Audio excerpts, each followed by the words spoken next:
So I just finished reading the Muharista Theology book, and it's fascinating, and it kind of blows my mind a little.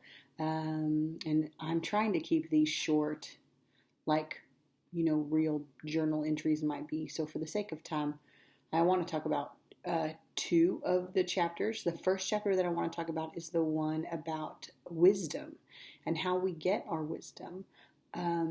I had never really thought about the places that we discount where wisdom comes from. And the author makes the point that, we often confuse knowledge with wisdom, that we think wisdom is knowing a lot about your skill or moving up in your company or whatever, which means we automatically discount people who we don't see as successful, or people who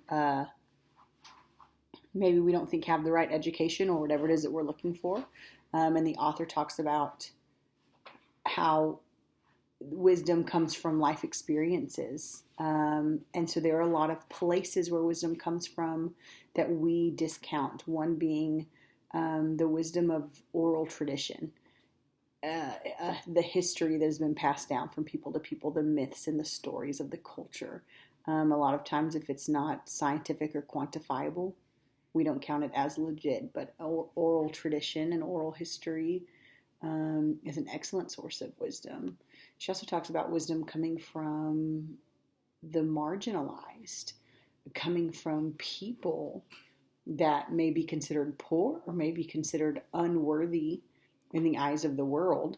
And yet, when wisdom comes from life experiences, these people have a ton of it, and there's so much we can learn from them as a result. And I kind of got convicted, to be honest, as I was reading this, because I do often go in with the mindset that especially like when it comes to ministry, I am the minister. I have the seminary education. I am the pastor in many cases. And so I am the one who imparts the wisdom, and they are the ones who receive the wisdom. And so I'm so glad I read this, because it's been really convicting in a necessary way for me to remember that my knowledge and my education does not equate wisdom, and that I need to not discount wisdom in all the places where it can arise. One of the things she also talks about is how, we think that wisdom comes from life experiences and from other things, and yet for so long women were barred from so many opportunities. They were barred. They were not considered wise, and in some cases they're still not considered wise, but they weren't considered wise because they didn't have the same kind of capabilities as men. But the fact is that they didn't have the same opportunities as men to develop those capabilities in the first place. So I really liked that chapter. I also wanted to talk about the chapter in the book, Mary and Jesus Dance with the Orishas, which was written by a woman who I think we're going to meet when we're in Cuba, so that's exciting.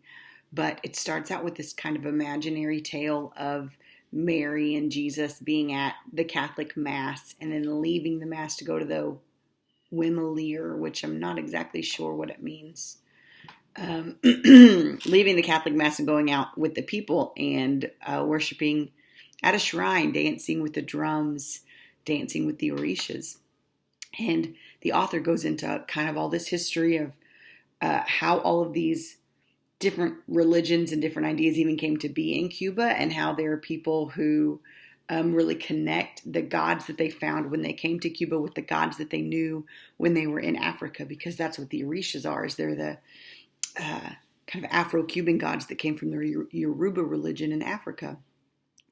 And she really makes a fascinating connection. I mean, basically, it seems like the people said, well, we have these gods, and you're telling us this story about this god, and that really sounds a lot like, this God over here. And so they must be the same thing. So they talk about the child Jesus versus the old man Jesus, and how each of those are connected with a Yoruba God that kind of has these two sides, and how the mischievous child part is just, it's just expected. It's a part of life. And talks about how even the Virgin Mary is connected to some of the, like in one sense, a goddess of sexuality, in one sense, a few of the other Orisha gods as well. And It's really fascinating for me because I think of that as syncretism.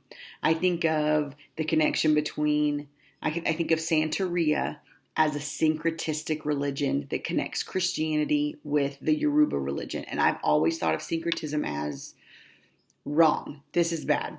Whenever we find syncretistic practices, like here in America, I feel like we are so syncretistic when it comes to our nationalism and our Christianity that we don't even realize in a lot of cases how much we've combined these American ideals and read them into the scripture. And so for me, syncretism has always been bad, and it has always been something to combat and to fight against.